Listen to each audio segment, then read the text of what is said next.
Kita kembali sedikit pembahasan wa in kuntum junuba.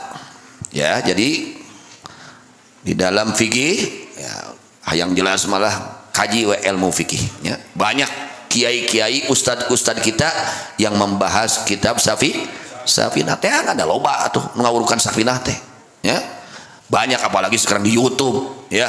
Tapi tetap harus pilih-pilih. Ini orang ini yang ngajarnya kiainya dari mana nih? Akidahnya apa? Tung sembarangan jadi cokot wae pendapatnya. Harus tahu dia itu siapa, gurunya siapa, yang dikajinya apa, akidahnya bagaimana, harus jelas. Yang belum jelas jangan. Ya, jangan kalau belum jelas, terutama akidah aduh. Harus betul-betul akidah ahli sunnah jamaah. Mana akidah ahli sunnah wal jamaah? Salah satunya mencintai para sahabat Nabi Muhammad sallallahu. Itu ajaran akidah ahli sunnah wal jamaah. Dan mencintai para habaib dzurriyyah Nabi Muhammad sallallahu alaihi wasallam. Itu akidah ahli sunnah wal jamaah. Mun aya ajengan ngewa ka para habaib, ustad ngewa ka para habaib, tong di hadiran majlis ilmuna, tong didengekeun YouTube-na cilaka tah ya. Mun aya ajengan nyarek naon, nyarek cinta ka para sahabat, tong di ajian loba keneh nu bener. Itu salah satu tanda akidah ahli sunnah wal jamaah. Ajaran akidah ahli sunnah wal jamaah mencintai para sahabat Nabi, para ulama, para wali, para salihin, dan para dzurriyyah Nabi Muhammad sallallahu alaihi wasallam, dan percaya adanya dzurriyyah Nabi. Itu ajaran akidah ahli sunnah wal jamaah. Urang tong kawa bobodo rupa-rupa ayeuna teh. Kata kadek kudu hati, harus hati-hati kita di dalam berguru, di dalam mencari ilmu. Rek ngamasantrenkeun budak tataros heula, tong asal-asalan. Jangan sampai kita menyesal, aduh gara-gara si eta jadi kieu budak teh. Tah kadek kartos. Nah, di antaranya di sini dijelaskan di dalam kitab Riyadul Badi'ah ya, Riyadul Badi'ah karangan Syekh Muhammad Hasabullah. Nah, Syekh Muhammad Hasabullah ini yang saya tahu salah satunya guru Mama Eyang Cibabat itu Syekh Muhammad Hasabullah. Jadi beliau sanad gurunya kepada Syekh Muhammad Hasabullah ini di Mekah.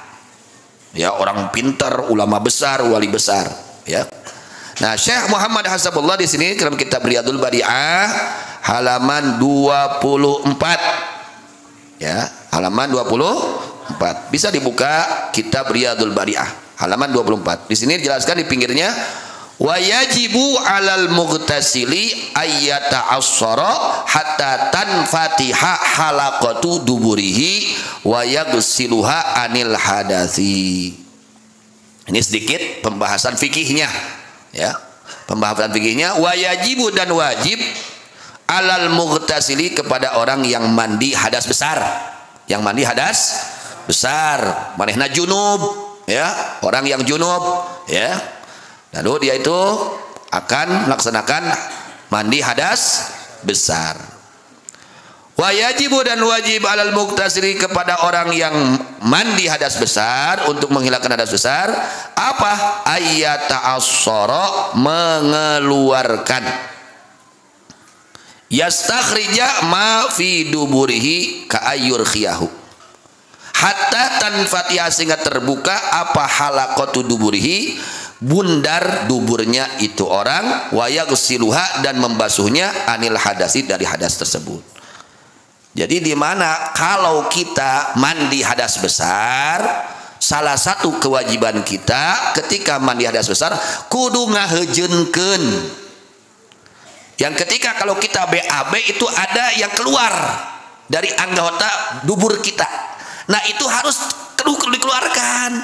Ketika kita mandi hadas itu harus terbasuh, karena itu termasuk anggota bohir yang wajib dibasuh. Karena kalau itu tidak dibasuh tidak sah adusnya, karena ada anggota yang bohir tidak terbasuh. Sedangkan fardunya adus ada dua. Yang pertama apa? Aniyat. Kedua wa ta'mimul badani bil ma'i, harus meratai seluruh badan dengan badan anggota zahir, tubuh yang anggota di antara anggota zahir, yaitu yang ketika kita buang air besar ada yang keluar dari dubur kita, nah itu harus terbasuh ketika kita mandi hadas besar. Kalau tidak terbasuh berarti tidak menyempurnakan, masih ada anggota zahir yang tidak terbasuh. Kata beliau wayajibu, ini kata beliau ya. Di dalam kitab Riyadul Badi'ah. Ini kata kitab Riyadul Badi'ah ya. Jadi wajib kepada yang adus hadas besar untuk mengeluarkan bubundernya, bubundur duburnya sehingga terbuka bubundur duburnya dan membasuhnya dari hadas. Wa 'alal unsa an taghsila ma yadhharu minha inda qudiya ala qadamihi adhan. Dan wajib bagi wanita, dari wanita ini wajib bagi wanita membasuh apa-apa yang nampak ketika cingogok. Cingogok naon Indonesia? Jongkok. Ketika jongkok itu ada yang terlihat nampak ketika jongkok. Nah itu maka itu wajib dibasuh. Ya, wajib di lamun mandina nang tunggungkul, bisa-bisa teka basuh dah. Maka harus betul-betul ya, harus betul-betul teliti ya. Jadi para ibu-ibu, para wanita kalau hadas besar, mandi hadas besar, usahakan basuh ketika apa? Jongkok. Nah, ketika jongkok itu ada yang terlihat, yang nampak ketika jongkok, nah itu wajib dibasuh. Itu salah satunya. Hayang leuwih jelasnya kita buka we kita aduh, dor hesena. Teu paham abdi datang ka ajeungan lah cicing wae. Loba ustad pabalatak ustad, datang ke ustad teu ngarti ieu gitu. Karas adena. Nah, itu salah satu ya, mudah-mudahan sedikit yang dijelaskan bermanfaat. Amin ya rabbal. Kemudian Allah katakan, kemudian pembahasan bab tayamum juga jelas di dalam kitab fikih. Buka we kitab Sapinah minimal tuh ya. Nah, kata Allah ma yuridullahu liyaj'ala 'alaikum min haraj.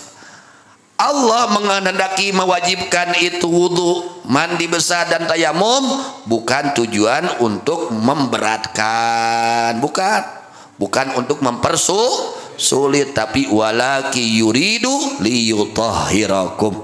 Tetapi Allah berkehendak untuk mensucikan kalian, membersihkan kalian dari hadas-hadas kecil dan hadas-hadas besar, dan membersihkan dari dosa. Tuh ternyata bukan hanya hadas yang hilang, dosanya pun hilang.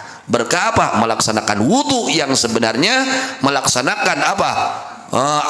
Adus yang sebenarnya, melaksanakan tayamum yang sebenarnya, itu bisa mengundang ampunan Allah. Waliyutimma ni'matahu 'alaikum, dan untuk menyempurnakan nikmatnya Allah kepada kalian akan Islam, dijelaskan syariat-syariat agama Islam.